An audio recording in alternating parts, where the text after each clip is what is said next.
Welcome to episode 42 of the Hoop Threads podcast here with Cardell Dudley Jr. of the Finest Magazine. How's it going, man? It's going good, man. Fantastic. All right. Well, big fan of your platform. Big fan of, the stuff that you put on social media. A lot of OG type content and just a lot of, positive mindset and stuff like that. So I really appreciate everything you put out there for the people. So let's take it back to the beginning, talk about where your love for basketball started and, how you got involved in the stuff that you're doing now. Well, I started playing basketball when I was 9. Um, I was living in Southern Avenue, Prince George's County, which is Temple Hills, Maryland. It was a bad area at the time, kind of the murder capital of times. And, we got introduced to basketball, but it wasn't a lot of structure. At the rec center, it was called Hillcrest Heights Rec Center. Mhm. We would just go down there and mess around. It was just more so like a safe haven to keep us off the streets. You know what I mean? But when my mom moved us out to Fort Washington, it was more structured. All my friends were playing Boys and Girls Club, which I had never heard of, and we would play, pickup ball and all that. And they would say, "No, you need to come play with us." And I'm like, I never even heard of it. I don't know what it's about. So they talked to their parents talked to my parents, and my father signed me up, and I started playing for the Allentown Boys and Girls Club. And my first coach was Ron Westbrook, who's the father of Brian and Byron Westbrook, that went to the Marathon, played for the Eagles and Redskins. I played with Byron all throughout Boys and Girls Club, so basically till we got to high school. So that was my foundation as far as basketball is concerned, to learn the game, get pushed, get coached, get taught, get disciplined, and that's where it all started. Got you. Talk about your playing career. Tell me about that. I know that you ended up playing at the JUCO level quite a bit. Well, I didn't play high school. Ninth grade, to be real, wasn't ready physically or whatnot, mentally. 10th grade, personal issues. I didn't really have the best, what you want to call it, family environment. So I didn't have grades that year. But I got hooked onto AAU the summer following my sophomore year by accident. My father played in the post office league where he worked at, and that's where a lot of standout DCI AA inter high guys will play just to stay in shape, to play back in the day. And then Monday they needed a player. So, obviously my father was like, come and play with us. And, I did well. I think about 25 in that game. And then one of the guys I was playing against was like, yo, who do you play for? You gotta be playing for high school or something like that. And I was like, I don't play for nobody. He said, hold on. So he literally went in the office, called a coach that coached AAU, and said, I got a kid here, he need to play. And it was like, well, we about to have practice. Bring him on out, let's see what he could do.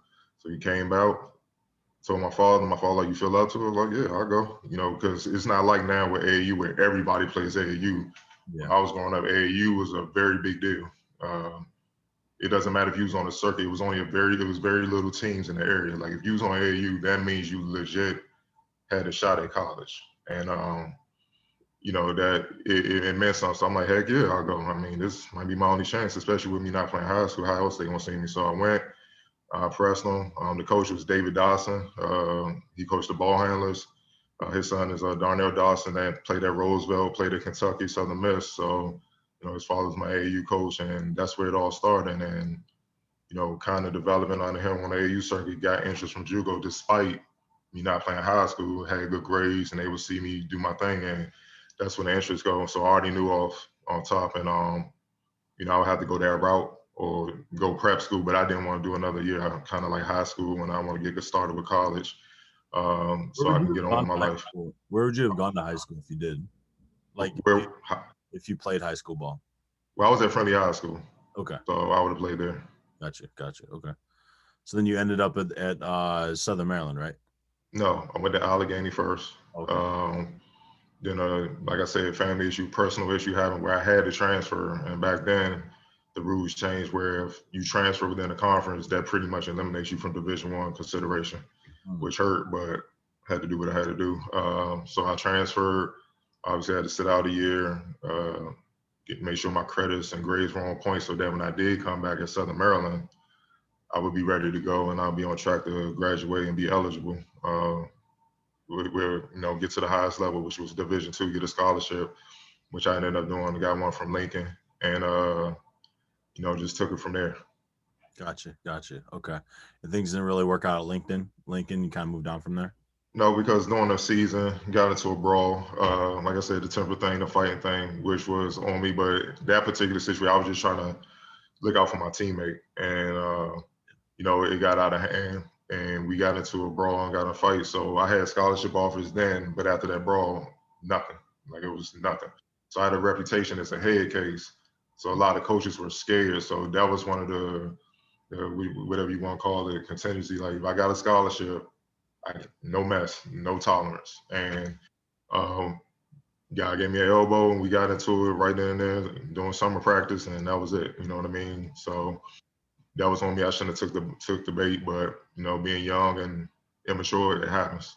Yeah, it definitely does happen a lot more than people think. So kind of talk about, how you transitioned into, the space, how, the Finest Magazine got started and, the show that you do and all that. Well, I got into media actually getting ready for overseas. I got invited to a couple camps.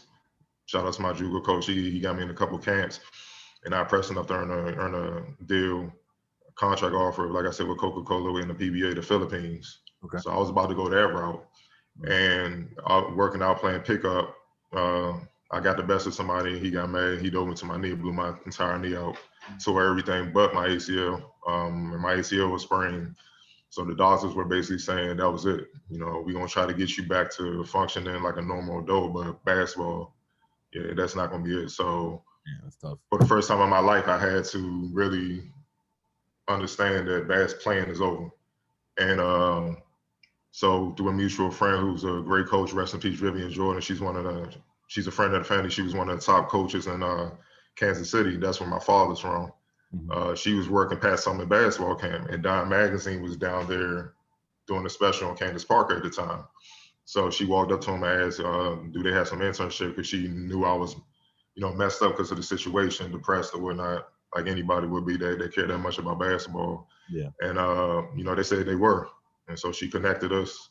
And that's how I kind of got into the media game. They put me through the fire and internship wise, taught me how to write articles, different things in magazines, stories, different ways, features, got me credentials, going to certain NBA games, go up to New York, go to the park.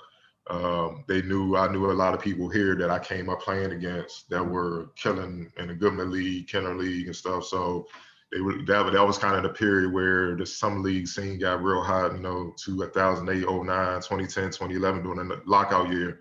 So they assigned me to do features on certain guys or whatnot, and I that's when I started writing for both Dime and Bounce magazine, and that was my thing. I pretty much covered the summer league here. They sent me on assignment down to the North Carolina program, and that was my first feature story in the magazine, where it was sold all over the world. I had to go down there because the Wizards had just drafted John Wall, #1. So Errol Reese was the commissioner of the North Carolina program, and that's basically where all the Duke, North Carolina State, Wake Forest, all the Tobacco Road that in North Carolina Central, whoever's in North Carolina, South Carolina, that's where they play summer ball. It's a very historic summer league. So I went down there. That's for college level guys, right? It was at North Carolina Central. No, I'm saying that's for college level guys though. Yeah, no, pros came back. Okay. Pros too. Yeah, NBA guys that played, they came, and top high school guys. That's what, I'm sure you saw the highlight, but that's the one with John Wall dunked on Stackhouse when he was fresh out of high school. That's the summer league. That's it right there. So the top high school guys, definitely college guys and NBA guys, they definitely come back that play down there. So it was ultra competitive. They treated me well, was respect, did a whole feature story, stayed down there for a few days, and I was like, I think I could do this. I like this, you know what I'm saying? So that's been my mission ever since. And I got into the mag once new management came in and bought Dime. They kind of geared it towards entertainment, so to speak. And I want to stick with basketball. So kind of separated. I was thinking about maybe I should try to work as somebody like Sports Illustrated, do an article, maybe look at the Washington Post, try to write for them, who knows. But people kept coming up to me saying, man, can you do an article on this person, shine the light on this person, this coach and whatnot. So I was like, man, well, maybe I should just start my own thing. And that's kind of the formation of, Finance Magazine right there. Just keep it online. You know, I majored in graphic design in college, put that to use, design a magazine, quarterly, and put different stories in there. And you're doing everything for that thing, huh? Yeah, I mean, it's fun to me. So it's not, how, the saying, if it's not work if it's fun. So, that's how I look at it. Side note, real quick, why does John always dunk with his left hand if he shoots with his right? But now, oh, he done had so many surgeries on, had so many surgeries on that his left knee, man. He just Really? tends to do left-handed now. That's the real reason. But yeah, he back in the day he'd give it to you every which way possible. Yeah. So it didn't matter. But now, the wear and tear and the surgeries, on his left knee, it kind of makes it tough. Yeah, I got you. Talk about the content that you're putting together, written, and I've seen a bunch of your videos and some photos that you've taken at games. Talk about the niche that you're in, and how you kind of stand out and you're different than other coverage that follows the game and at the high school, college, pro level. Well, I try to blend in all levels, on the men's and women's side, you know what I mean? And as much as I'm passing information along, I know I've been blessed with access to get information. You see what I'm saying? So my thing is being authentic and telling the truth at all times. You see what I'm saying? Because that's how the game was delivered to me. Like if my jumper was weak, coach, you got to stay here after practice, work on your jumper. It's just like that. I grew up in a different time where, it's not today. The coaches didn't hold your hand and there wasn't no entitlement. Matter of fact, you couldn't even complain to your parents. Your parents would get mad at you. They would encourage the coaches to be tough on you. Like, you're not being tough enough. I need you to be tough on them. You know what I'm saying? So I think it's just being real and authentic. The truth hurts, but you respect the truth over time. And that's my whole thing. And we live in a world now where it's kind of pacified, and a lot of people are scared to say the truth and put it out there. And my intention is not to hurt anybody. It's just, it is what it is. It's basketball. There's no such thing as a perfect player or coach or anything. That's why you got to always keep working at it. It's tough to maintain success at basketball if you're not consistently working at it. And the only way you can get good at it is be honest and be real with yourself. You know what I mean? So that's just my approach to it. People respond to it. Some people don't like it. I don't care. I got to be able to, look in the mirror and sleep at night. And I'm not going to be faking it for nobody, man. You know what I mean? So yeah, if a player tells me one thing off wax or whatnot, if he or she gives permission to speak on it, tell it like it is. It's nothing personal. That's our job. Our job is to relay information to fans and the public. And that's how it's supposed to be. We're supposed to be objective, and I'm gonna maintain that. Yeah, got you. Talk about the Jim Couch Foundation game, how you got involved with that, how long you've been working in that. And that's kind of a different, style of content, at least from what I've seen. That's more of like a scouting edge as opposed to, reporting from what I've seen of what you put out. Well, I know Sean for years because he used to be my boss at Bounce Magazine, which was the street ball version from Dime. They were in the same family. So that's how I met him. He brought me up to New York.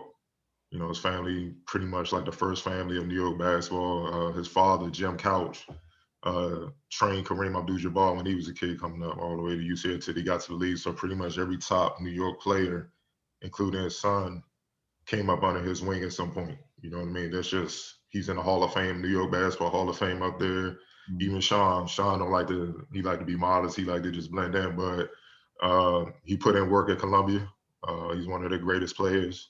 He was drafted in the third round, the 87 draft to the Pacers the same year Reggie Miller came out. So he came up playing with Kenny Smith, Mark Jackson, those guys. So his pedigree is there as well. So he knew I played. He knew I played the game and all that. And once I came on the scene with Dime, and he saw my love for it and all that, knowing all the guys here in the DMV, whatnot, he just, we just took a liking to one another, and we kind of clicked. And the scouting thing came about honestly accidentally. I was at the Jordan Classic. I was studying some players, and a guy walked up on me, and he was saying he saw me studying international players, and he started asking me questions, where you from and all that. He said, and I told him I'm from the DMV, and that was the year Markel, BJ King, and a lot of those guys were in the Classic. So he was just saying, he was asking me questions about him, but he was asking me a lot of questions, like detailed questions. And I'm like, well, yo, why? Media don't normally ask that many questions. Come to find out, it's Pete Philo. He was the GM of the Timberwolves at the time, and I had no idea. So he was like, yeah, you got eye for talent, man. I like how you break it down. You should scout. And I was like, yeah, NBA, that's a relationship thing. I don't really know nobody in the NBA to really get to that level, at least not yet, to try to be that. He said, what you do now, handed me his card. And, you know, we kept in touch, and he groomed me. He taught me how to scout. He literally, for 2 years. It's funny, I got that kind of the same time I got my first credential to cover the Wizards. So I'm learning how to scout, learning how the whole front office thing work, learning how to evaluate players while I'm covering the team. So I'm actually putting it into use right then and there. And it was the best thing that ever happened to me. So for like 2 years, he pretty much took me to grad school on scouting while I'm covering, working full-time covering the team, putting it all together. And it just opened my eyes up. It opened up everything. Like I just don't see basketball the same as I once did, just from a playing aspect. I understand kind of what the front office is doing and what they're thinking more so than the average person, because I was taught by one. And you know, that took it further. And so with me scouting and like real scouting, I had to do live reports. He would get me in the games, events, do live reports. Have to high school games, college games, like evaluate Portsmouth, go to Portsmouth, really getting graded on a lot of my, you know, evaluations on players, and I graded high. So meanwhile, Sean is watching all this, and so he said, man, look, and to keep in mind, the Jim Couch thing is a family-ran training showcase. So he asked me, man, would you mind scouting the DMV to bring them up to New York and come up there? And once I didn't, and I know Sean for years, I had no idea about the showcase. I didn't even know about the prestige of it. Yeah. So once he broke it down and showed me everything that was going on, I'm like, hold up. Like, I think they started in 2012. You wouldn't believe the amount of NBA players that have came out of there, like top-notch players that have came out of there. So I'm like, oh, hell yeah. Nike sponsor, USA sponsor. I'm like, yeah, why not? And give these youngers here a different experience where otherwise they may not have gotten. You know what I'm saying? So yeah, the kids, I get it, you know, kids up there have been doing it for about 4 years. They get up there and they love it. You know what I'm saying? Go up there, play New York. Because you know, New York is a different, it's a different atmosphere, man. I love it, man. They don't let you slack. You know what I mean? They'll call you out. Like if I went up there and I had a name, but I was just going through the motions, the dude on the mic will let me know. He would be like, yo, Cardell, I heard a lot about you. You ain't showing me nothing. I need to see something. But he'll say that. Yeah. So it forces you to play. And then the New York kids, they come at you. They give, you know, they know you from the DMV. They not trying to let y'all come up here and beat us in our hometown. Like, you know, it's pride on the line. So, hey, man, it gets fun. It gets competitive. And that's what it's for, man. But mainly it helps them get better. It helps them grow and puts them in a position to one day, you know, get to college and one day possibly be a pro. Like, I think the latest alumni to make the league was last year, Isaiah Stewart and Cole Anthony. You know, they came through there. So it came through the program. So it speaks for itself. I want to talk about the fact that it's the dumbest rule in basketball that they can only play in 2 like all-star games or, you know, show out games and stuff like that. I don't really understand the point of it, but talk about the credential process. You know, that must've been, you know, a really big moment in your career. And, you know, we were talking a little bit before, you know, we started recording about, you know, the amount of time that you have to spend upkeeping that, you know, making sure that you're invited back the next year. Kind of talk about that process. Process is they evaluate how much coverage you do. Obviously your numbers, which I hate because you could be doing a lot of numbers, but you're writing BS, you know what I mean? But, you know, it's part of the landscape now. Yeah. You know, it's a lot of things that go into the evaluation, but we put in work, we pay dues. You know, it wasn't easy. You know, it went from, all right, you can come cover the pre-draft process. Then you can cover the pre-draft and then summer league. All right, we'll let you in pre-draft, summer league, training camp. Then, all right, we'll let you in, you know, pre-draft, summer league, training camp, and now you could do some preseason games. Then finally we got the credential. Like they made us work. And I don't mind that. You know what I'm saying? That's my whole mentality. Fine. I'm earning it. So that way when we get it, you can't say, you know, we didn't deserve it. And to do that with being an independent, minority-owned independent outlet, it's tough. But we managed to do it. We take it serious. We don't take it for granted. I mean, we get to see a lot of things and learn a lot of things that the average person don't do. You know what I mean? We really get to see why certain players are who they are, you know, why certain coaches are who they are, the work that goes into it. It's a lot of pieces. That's why, you know, a lot of players in the area, I just tell them, if you really want to know how to work, get to the arena early before every game in your city. Just get there like 3 hours early and just watch. You'll see a variety of players go through real workouts before the game play. And some of them may not even play. They might not even get in the game. That tells you if they working that hard before they got to play, let's say Dame Lillard, those bombs you see Dame Lillard hitting, like he torched the Nuggets the other night with, I literally saw him working on that for years pregame. One dribble pull-ups, two dribble pull-ups coming off the screen. Now it's just, it's like breathing for him. It's a regular jumper. You know what I mean? So if you really want to see how to work and how to get better, watch them, learn, apply it, and watch, not necessarily do what they do. Like obviously, not many high school players will even be allowed to shoot from half court like Dame. But apply the things that's necessary to your game, that what your coach is asking for you for at the high school and college level, then expand on that. You know what I'm saying? So, yeah, I mean, it's just a lot of moving parts they go to, and you get to experience that and see that, and you understand why the NBA is what it is and why those players are who they are. Yeah, I think, you know, as a youth coach, I think, you know, the players see the step back and they get all hype about, you know, the actual step back and, you know, fading and stuff like that. And I'm just like, yo, look at the footwork. I mean, if you're creating the type of separation they create and, you know, you shoot a high percentage from a set shot, I'm fine with you taking step backs. But I mean, if you're not creating this type of separation and you can't, you know, get it off with, you know, the correct form, then I don't really want you shooting that. Talk about, you know, that moment, you know, getting credentialed, I'm sure was a really big moment. Kind of, you know, what was the moment where, you know, you felt like you made it, or, you know, you felt, you know, comfortable, or you felt, you know, really confident in, you know, your place kind of within the field? It was before that, covering GW. I covered them for years, and I got to me, the biggest honor you can get. And I got invited to the White House to meet Obama. It was it was actually funny because the Prime Minister from Japan, Prime Minister Abe, I guess he said some things that, you know, ruffled some feathers politically for America. So they invited him over.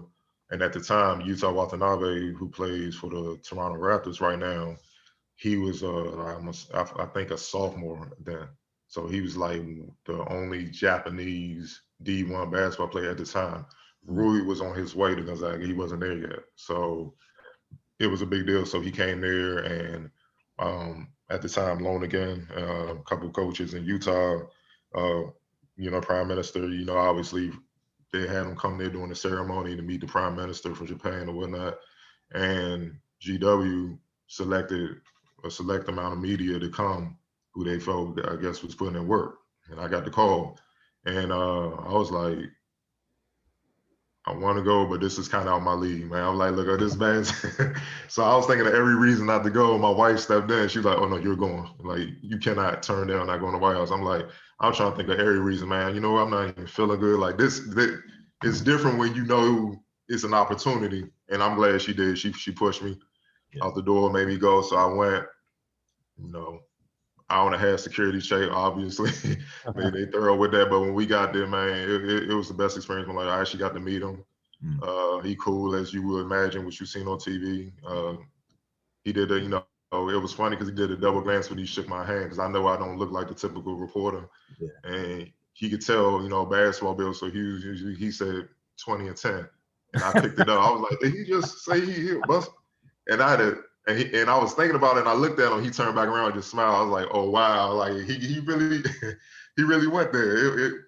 But that's Obama. If you've seen his interviews, you know he's witty like that. He'll catch you off guard. So I was about to ask if he dapped you up, or did he give you the proper, you know, handshake? He did at first, and then, you know, it was just natural, man. You know what I'm saying? Yeah, it was natural. Then we dapped up, but it was just a cool experience, man. Seeing the White House for real, not the tour that they give you. You know, as a family and whatnot, just that whole experience, that let me know, all right, I'm an Alvarado, man. If my work can get me invited to the White House, everything else coming second after this. Just being real. Yeah, yeah. All right, so I want to switch gears to, I need to get better at it this next year, just staying out of Twitter arguments, especially with people that I don't know and whose opinion I probably shouldn't care about. I got time. Let me just put it that way.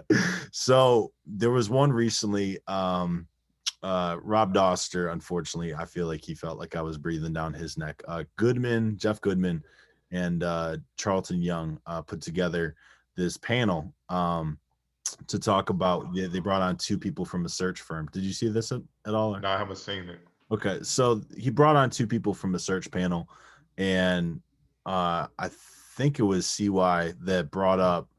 Let's talk about. No, it was there was a journalist on the call. I can't remember who it was, but they brought a journalist on the call, and he said, a lot of HBCU coaches are next level. They're really good coaches, but you don't hear their names tossed around in these jobs. Despite having great success. Norfolk State. I'm blanking on his name right now, but their coach has been great. Lavelle Moton, obviously is in my opinion one of the best coaches in the game, and he's been consistent and involved with Team USA and stuff. And they addressed that on the call. He was like, why aren't they part of it? And I really didn't like the answer of the search firm. They basically said that they don't go out of their way to meet us. They're not reaching out to us. They're basically was saying that they're not doing a great job of networking, which I think is some bullshit. Personally, I thought it was a really lazy excuse, and I said as much. And can you talk about HBCU basketball? It's kind of brought into the forefront last year, with Howard, McCurmaker ending up out there. I probably butchered his name. I'm sorry, but him coming out there, was really big as far as flashing a spotlight on HBCU basketball. And Mikey Williams, talking about how he would consider going to an HBCU. Talk about that level, the level of play, the level of coaching, and some of the things that kind of need to change to kind of bring them more into the fold. Yeah, I saw that clip and it was BS. No, I mean, actually, GW has done a good job of scheduling a lot of local HBCUs.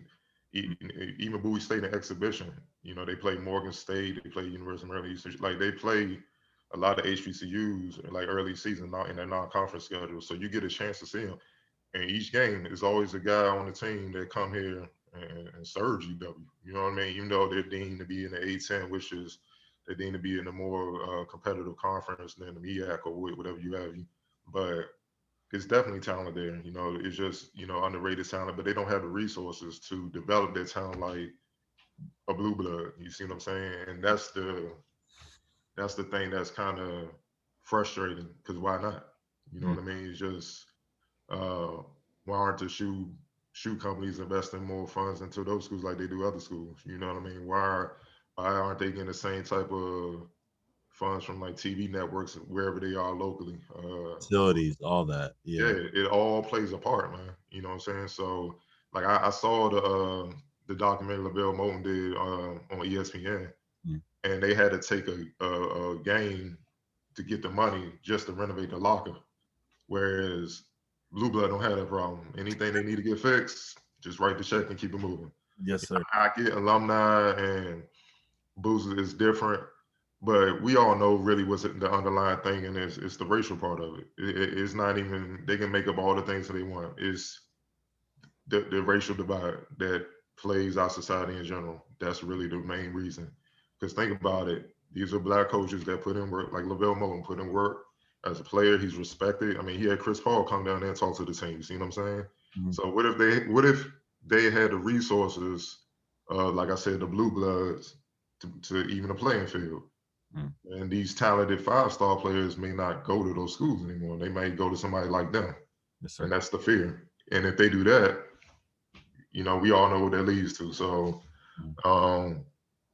to me, that's really at the bottom of it. And yeah, I saw that video. You reminded me, I did see that video about the HBCUs. It's BS talking about they didn't reach out, network. Your job as a search firm is to find the highest quality of coaches you can.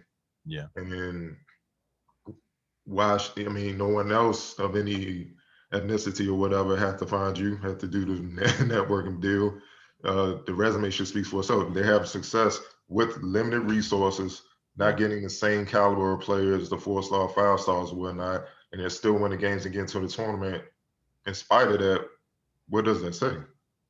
Yeah, I'm gonna pile on her a little bit because she mentioned something about, oh, am I supposed to Google Teams? I'm like, you're a search firm. Yes. I guess you're supposed to.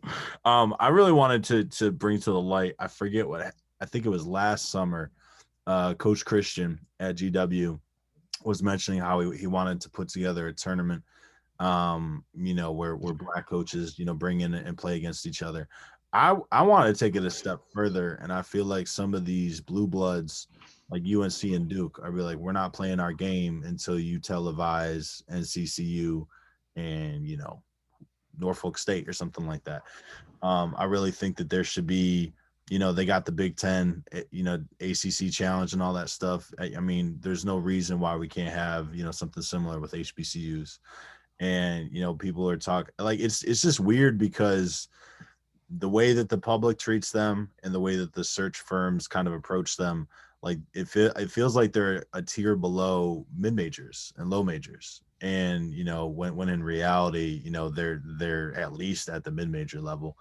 Some of them, are at the high major as far as, the basketball that's being played there. So, I really think that there should be some sort of, there needs to be some sort of unity as far as those coaches looking out for these dudes and, flexing their, like, you can't tell me that Calipari, can't make that happen. You can't tell me that Coach K, you know, uh, Jim Boeheim, these dudes, they don't have enough pull to make that happen. You know what I'm saying? So I just wanted to rant about that real quick for a second. Let's talk about, your social medias have a very wise, kind of OG vibe.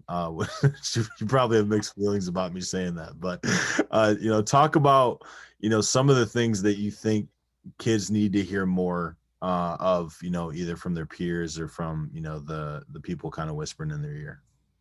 The truth. It goes back to what I was saying earlier, the truth. Um, that's something that we got growing up all the time. And it wasn't nothing personal. It was just like, cool, at least you honest, you real with me.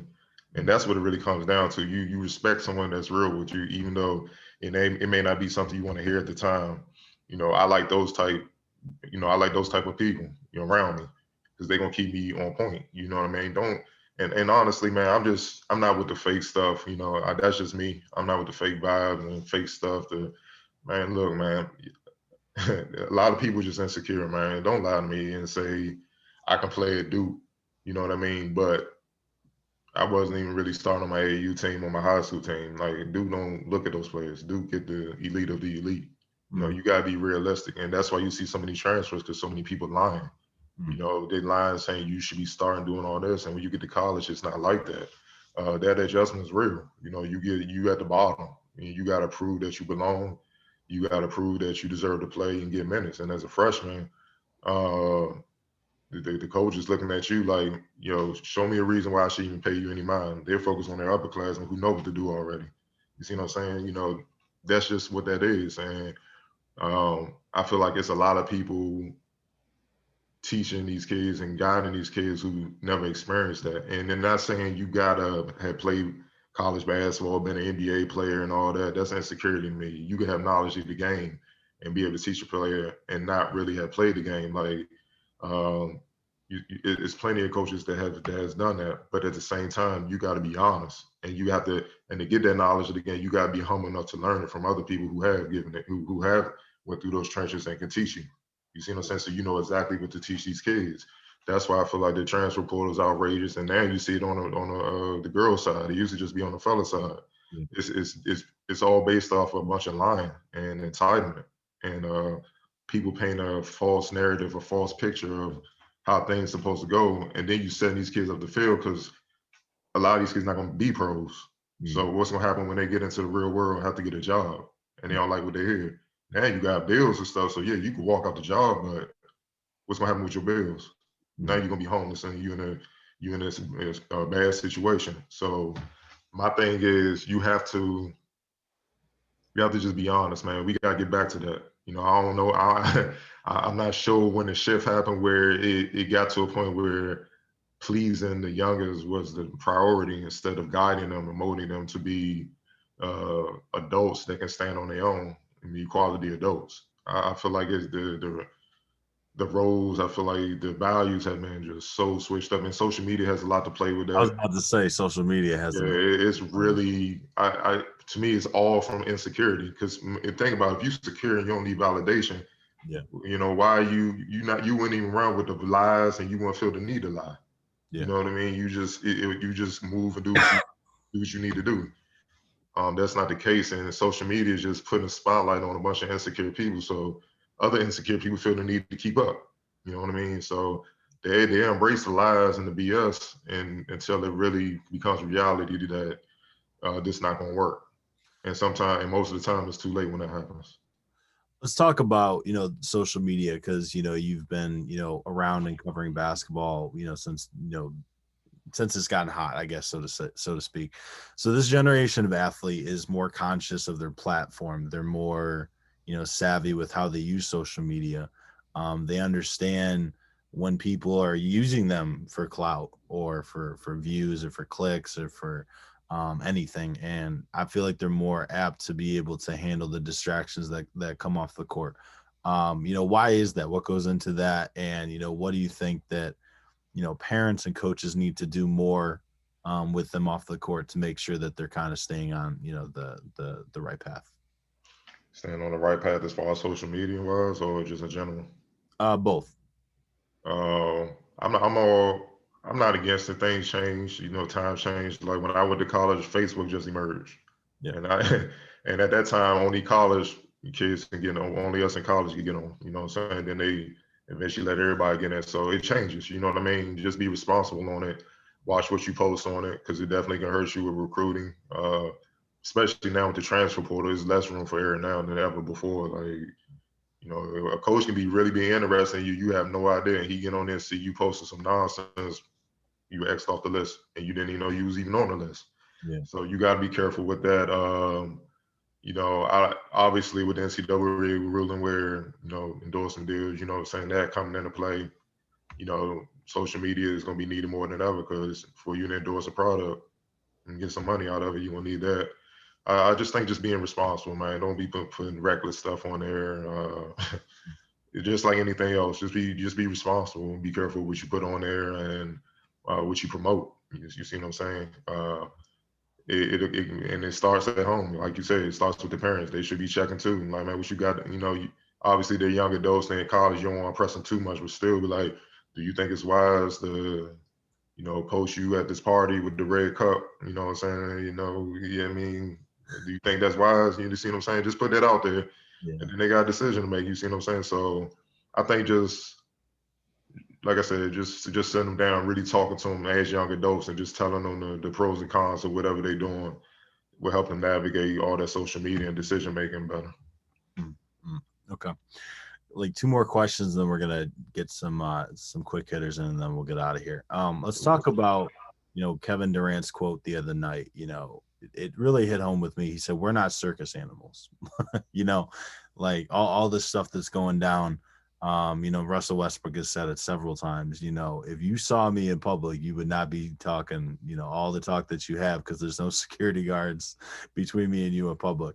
If you're the league, what's the resolution for this? And I'll say first, I really hate that they say banned indefinitely, or this stuff like that. It's like, why are we even leaving this open? You have to understand that your actions have consequences. And so if people see, oh well, I'm just going to spend a night in jail and it's going to be a couple $100 fine, but I'm going to be famous from this, they get their 15 seconds of fame. How can the NBA handle that? Because it should not be put on the players to hold back, in my opinion. Well, some of the people that did it, from what I'm hearing, have connections to the organization, meaning their parent or somebody is tied to it and Really? or invest money. Yeah, so sometimes it's deeper than just a fan. It's no different than when what was that, a couple years ago? The Raptors played the Warriors in the finals, and the minority owner was drunk and pushed Kyle Lowry, Oh yeah. and they suspended him, but then he came back. You see what I'm saying? It's just the NBA just got better, do a better job just putting their foot down. Like if you violate, you get at these players in any way, not only you done, is you going to jail. Yeah. And you're gonna get fined. It has to be that where they feel it, and then to make them think twice. You see what I'm saying? So, and then when I mean ban and done, I mean not just at that arena, like any NBA related event, Yeah. whatever. Because like Scott Brooks was saying after the game, he said, "Yeah, you can ban him from this arena, but what's stopping him from growing a beard, putting on a hat, changing his identity, and buying and still buying a ticket to get in the game? You know, you how you gonna monitor that? You see what I'm saying? So." You have to really make an example out of people and really go deep. You know what I'm saying? They can do it. They got the resources in these pro leagues. They can hire uh, people to do background searches and stuff like that to really follow you and find out your information to really make sure you cannot get back in these arenas and be around these players because you're right, it was just disrespectful. And we all know what he was doing. They was doing it for clout, just to get their little 15 seconds on, and they got what they wanted. They all over social media and everything, man, lying to their friends. Man, I don't know why Russell Westbrook was mad. I was just playing and you know, all that. But it's going, but then on the other side of it, if a Ron Artest situation happened and they get up there and beat them down, now it's a big lawsuit. They crying victim. And, you know, the NBA play, it's like they can't win. So the NBA definitely has to go to the extreme to stop it. So now fans would think twice about doing it. Just like the fool at the Wizards game against Philly down here in DC that literally ran from the stands and ran on the court and acted like he was trying, I guess, grab the rim. He didn't get close, you know, just to show off in the middle of a playoff game of all games. Like, you can't make this stuff up, man. It's just, it's just ridiculous, man. So you gotta make an example. It kind of when Kevin Durant said what he said, it made me think of Space Jam.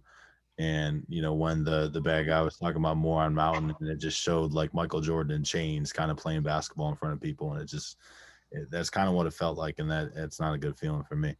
All right, last kind of question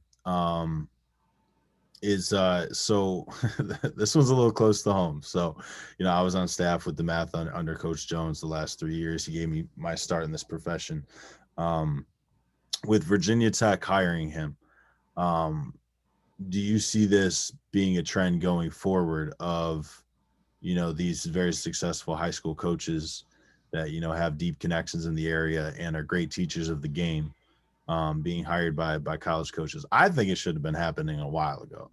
I'm kind of surprised that it's taken so long, but kind of talk about that. Yeah, I can see it going that way. I think they just hired, I forget his name, man, great coach out of Delaware. They just hired him to be the head coach, I believe, at Delaware State. So, you know, I can see it going that way because of they have ties to the high school level because of the transfer portal. The coaches that are already there are so focused now on the transfer portal game. You know what I'm saying? Get players that's already established in college. Yeah. It's kind of hard for them to not hard. It's just not a priority for them no more to just really look at high school like that. Unless you're just an elite kid, and you see what I'm saying? It's just, I mean, think about it. Why settle? No disrespect. Why settle for somebody I'm gonna have to groom where I can get somebody that's already groomed? Mm-hmm. You know, so I can put them in place and they can go like that. So Mm-hmm. it makes sense. And obviously, you know, Mike is one of the best high school coaches in the country. So that's a no-brainer. I always thought he could have left years ago if he wanted to. He just, you know, it wasn't time. Who knows for his reason? That ain't none of my business. You know what I'm saying? Wish him well, but yeah, it's a great hire with Virginia Tech. It gives you the leg up on, you know, top prospects, especially not just coaching at the Mantha, but being with USA basketball. You know, the under, you know, whatever 17 under, 16 under teams, you know, the U teams. You got a leg up on what's coming down the pipeline or what to come. I heard was in the Ed Tapscott or what I heard him say on a podcast recently. He said it's down the line where it's gonna get interesting, where, you know, he's more, those type of coaches are more removed from the high school ranks and more players again. Then what? You know what I'm saying? Those relationships, but still, he knows the game. He knows what he's doing. Great hire, and you know, that's a big boost for Virginia Tech for sure. But yeah, I could definitely see it happening. You know, definitely. And especially if the money right. You know what I'm saying? That definitely play a role. Yeah.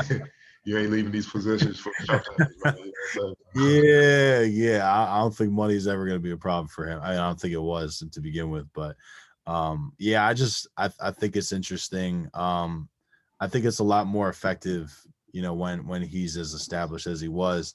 One thing that I thought that has kind of flown under the radar quite a bit, he said in a podcast interview, he was saying that, the difference this time was when the Virginia Tech coach, Mike Young, approached him. It wasn't from, you're going to be my guy, with recruiting. I need you to get guys. He's like, I want to groom you to be a college head coach. I want to bring you into meetings with alumni boosters, all that. I want to bring you in on and, teach you about budgeting and all this stuff with running that, all the stuff that a head coach is going to do.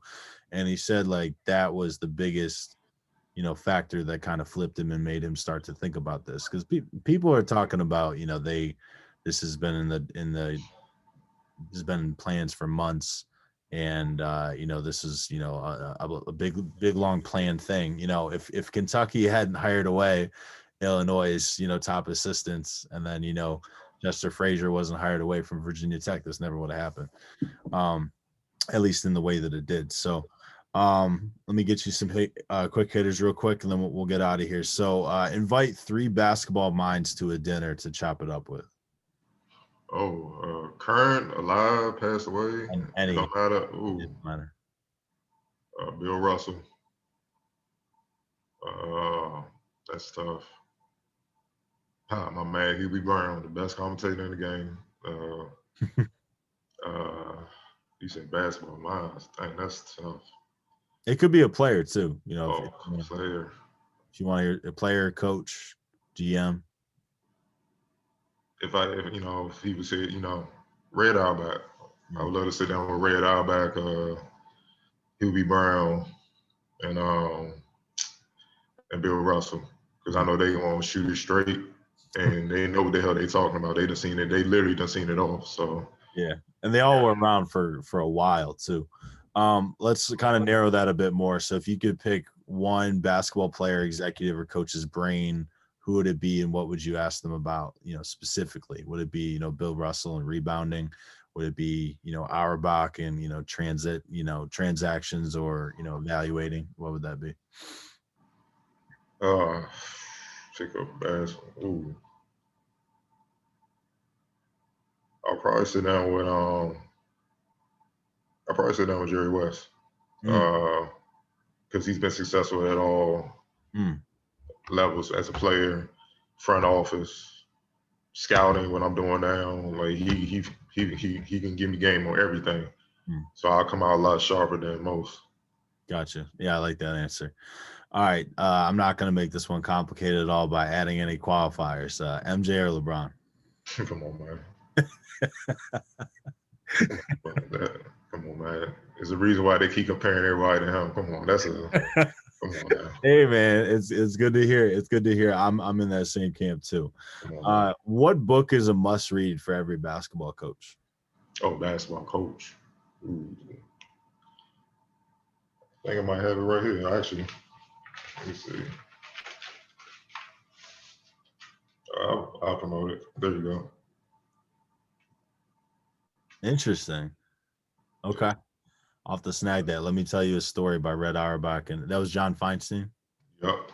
A lot of great stories, including a lot of stories with DeMatha. Him and Morgan Wooten was tight. Yeah. A lot of people don't know Red Auerbach went to GW.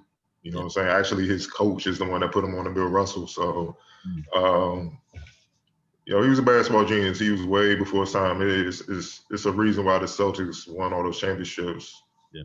Even when he stopped being a coach, he was more behind the scenes or whatnot. Even before he died, he the one that kind of convinced Danny Ainge and all them to pull the trade to get KG and all them together, because they was on it like, should we do it? He's like, what are you, crazy? He passed away. Like, come on, man, you don't let nothing like that go. So, but he's so smart. But if you read the book and how he talk about it, he put in so simple terms. Like, it's like, yo, tie your shoe, man, before you trip. It's like simple. And that's why I know a lot of people make basketball more complicated than what it is, because he kept it so simple. And obviously his success went went over it. We went through eras. It's not even just a period of time. Yeah. All the way from the 50s to when KG and them came to the Celtics and won the 08. He still had a hand in that. So, yeah, for sure. I like that. I'll definitely have to cop that as soon as we get off here. All right. Would you rather take a charge from Shaq or try to guard KD with the game on the line? I'm going to KD. Forget that. No, that's hazardous for your health. That's hazardous. There we go. I still think that not enough people give Marek Dolezaj of Syracuse props for being the only person I've ever seen to take a charge on Zion. That was crazy. He caught him with a spin move with his shoulder in the paint too. That was tough. All right, what's the best dynasty in basketball to you in history? Definitely going with the '90s Bulls. Not just because of camaraderie, not just because they got to go. Their defense. I think their defense is what won in those championships a lot because they had cold moments, they had cold spells and stuff like that. But they were, when they couldn't hit, fine, y'all not scoring either. So you're gonna be shot one way or another. And I think, man, they were so dedicated to winning and being on one page to get the job done. They the only dynasty that never lost. Yep, 6-0. Where does Kobe rank for you? Is he top 10 all time? Yeah, top 10. Yeah, okay. Underrated Twitter follow. I like Mike Procopio. He used to be the player development coach for the Mavericks. Yes, sir. He does a podcast with Andrew Bogut. When I said I learned how to be a scout. What's that called? What? Rogue Bows. The podcast Rogue Bows. I'll look it up right now. Okay. When I was doing the scouting thing, you had the chance to chop up game with him. Cool. He's a sharp guy. Yeah. Let me see. Work with Kobe. He started on with Tim Grover way back in the day. He was like the guy that put together the skill development part for pre-draft workouts and stuff, like going all the way back. He was talking about the Kwame Brown, how Kwame Brown looked, how he was, how easy he was to be coached. So he's been around the game a lot. Here we go. Road. You probably can't see it. Road Bows. Okay. Yeah, I'll have to check that out. What's a great podcast or YouTube series about basketball that you've been looking into? I mean, you kind of just said one, so you can use that one if you want. YouTube series, the one I really like is the Knuckleheads, Quentin Richardson, Darius Miles. I like how they talk real basketball with legends on the men's and women's side. Yeah. But they don't get too controversial with it, if you know what I mean, man. They don't disrespect, but they do keep it authentic, and you can do it like that. So I love what they're doing. That's my favorite, I guess, YouTube series. And basketball podcast. Robos is one of them. Yep. Actually, one that's kind of local that I don't think a lot of people hit to is it's the DC coaches basketball. It's like Gary Williams, Ed Tapscott, Pat Soles. Yep. There's a whole lot of old school coaches that have been around the block and then some. And they get a lot of great guests on there, current coaches, high school coaches, former players. They come on, talk, and they talk real basketball. And it's what you expect, man. Like when Gary Williams speak, you have an idea how Gary Williams is. That's how you're gonna talk about it. You know what I mean? How he was as a coach, and that's how you would talk about it. So, man, those are my top two. I love when they come out.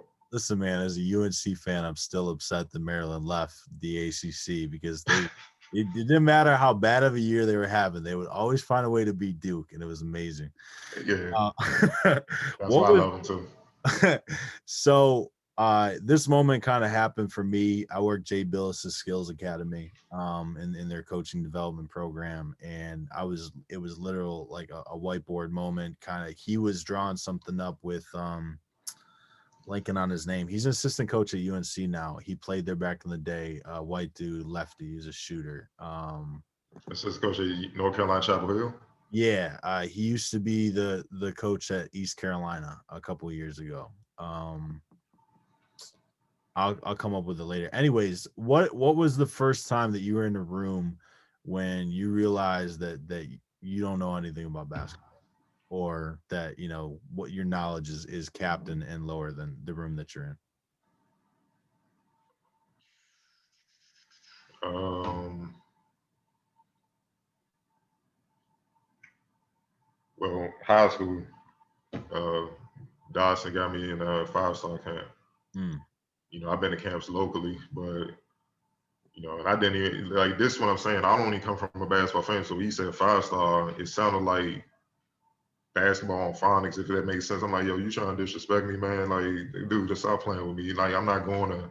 But he's like, stupid. So he showed me the brochure, and I saw Hall of Famers on it. I'm like, oh, okay. Yeah. And I thought I knew basketball, but not like the drills, the stations, constantly, and the fundamentals, man. Like, and then the coaching, the way they drilled you and stuff. It was college level early, and that's when I knew I had a lot of work to do Mm. to get where I wanted to go, which is to be a college basketball player. And they made me do a box out drill against a 6'11" dude. Now, keep in mind at the time I'm 5'11", buck 60, and I'm like, and I'm throwing my body around, but obviously he just moving me off like easy getting the ball. And they like, dude, your technique is not. I'm like, I'm getting a body on. What are you talking about?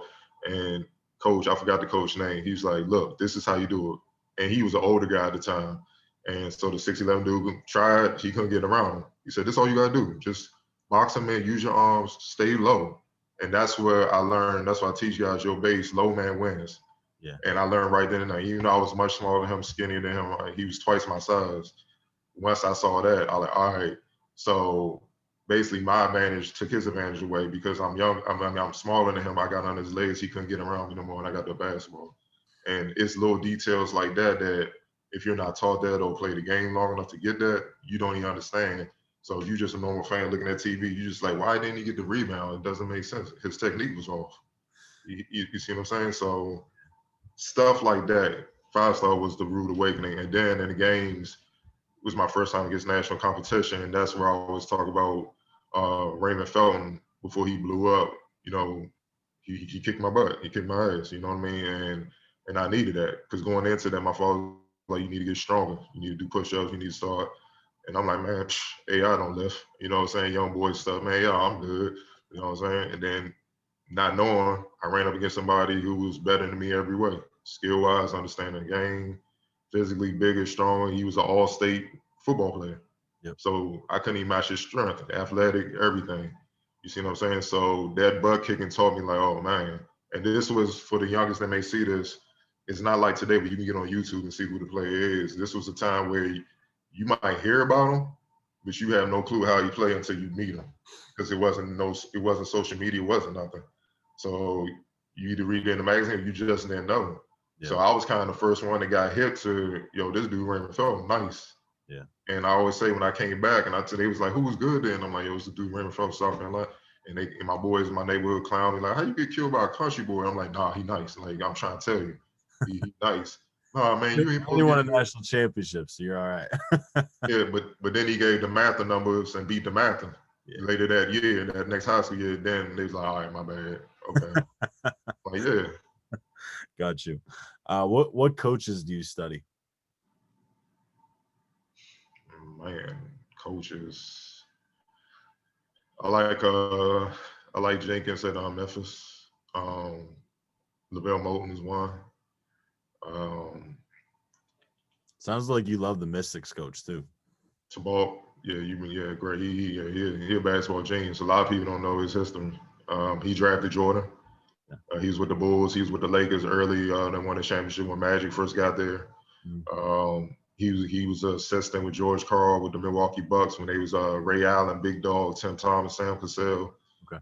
When they was battling AI and all those guys in the playoffs, he was assistant on that team. Like, he's another one. He's not just a sharp X's and O's mind, but he knows how to evaluate talent. Yeah. You know what I mean? And so, he's one of my favorite interviews. Like, I love talking game with him, man. You know, he knows it all. And actually, if you if you kind of look at that monumental umbrella, Wizards, Mystics, all that, basketball wise, he might have the best credentials, best resume out of everybody. Everybody in the building. And he wasn't like a top player coming up. You see what I'm saying? So that's what goes back to my early example. If you got it up here, you can still teach it at a high level. He's definitely one of them. It's a lot of coaches, man, but those three definitely stick out. Two more. What's the hardest shot in basketball?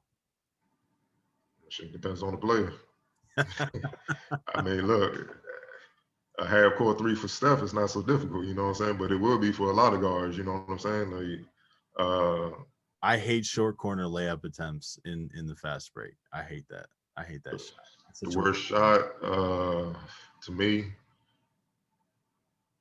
man, covering the league, man. The worst shot is a shot that you know you shouldn't even be taking. You know you're not efficient at. That's the worst shot to me. But you shooting it because you see everybody else do it. Like I really despise. Oh, here you go, analytics. 3-point shooters shooting three. People shooting threes that have no business making threes. I mean, they can't make threes. They're not efficient at that shot, but they still get about 10 threes a game. Yeah. It's good as a turnover.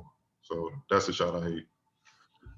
Last question I got for you. At least in the transfer portal, and say for sure in the transfer portal, GW has out recruited all, if not most, of the local schools. What's kind of the special sauce that Coach Christian has? Well, he already had ties because he was at Mount St. Mary's before. So Yeah. he already had the local ties. I mean, he cool with AAU coaches. He's a native. Uh, very personable guy, easy to like. Uh, I know he's had a rough couple years because of the transfer thing and whatnot. He got kind of figured that out, but his system, he lets you rock. You see how James Bishop got off last year. Ricky Lindo came in half a year, double doubles, blocking shots. He kind of puts the system in where it caters to your game. You know what I'm saying? You don't have to fit your game into his system. It's a system where if you prove that you can do certain things, he'll adjust to your game. And I think that's why a lot of players like him. Yep. All right. So at the end, I always give well, let's do one thing real quick. So talk about the Pro Series Open Run and kind of, just give the public kind of what's going on there. Well, it starts tomorrow.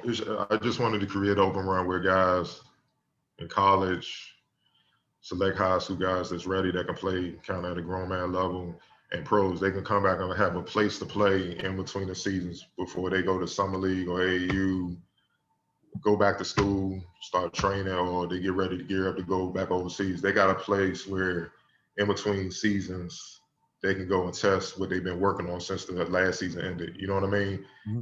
And get quality safe runs. And what I mean by safe, you're not playing against somebody in LA Fitness that's envious because your current player may try to take you out. Yeah. Especially this day and age. And you kind of get away from the cloud chasing where it's real basketball. Like the only people that would know what happened in that gym is who's going to be in the gym. Yeah. You know what I'm saying? So you can focus on just getting better and working on your stuff, but you're being tested. And that can give you a head start on whenever you go back across the water, go to your college campus to get ready for summer, the summer work. Yeah. And high school kids to get ready for AAU or, summer league that's about to go down at the math and stuff like that. Yep. No balls, live cameras in there then?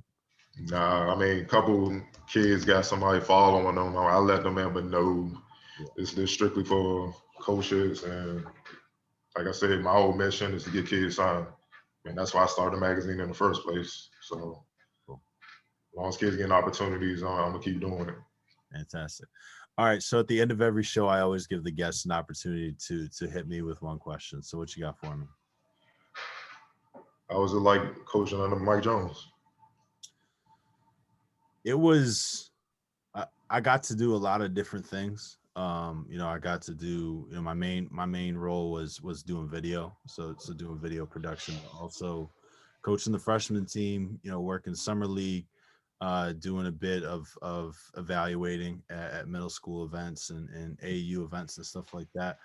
I think that the takeaway I'm going to learn the most, that I learned from him rather is, he really trusts the guys underneath him. And when he delegates, a task to you, he trusts that you're going to get it done and he's not micromanaging, over your shoulder.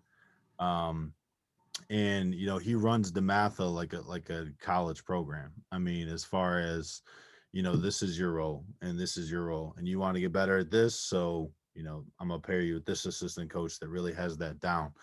And the way that he demands respect from his players, and he demands their full focus and attention in practice. And they're locked in, but they're not robotic. We still have fun with the kids, but just very businesslike in their approach. And I've talked to several different kids that play D1, D2 when they come back during the summer in the open runs, and they're like, bro, like we did more scouting at the Matha, we did more video, we did more prep for games than I do in college. And some of that's coming from D1 dudes. So I mean, just the level that he was able to coach the kids at, and just the example that he set for them, is definitely something I'm going to take away.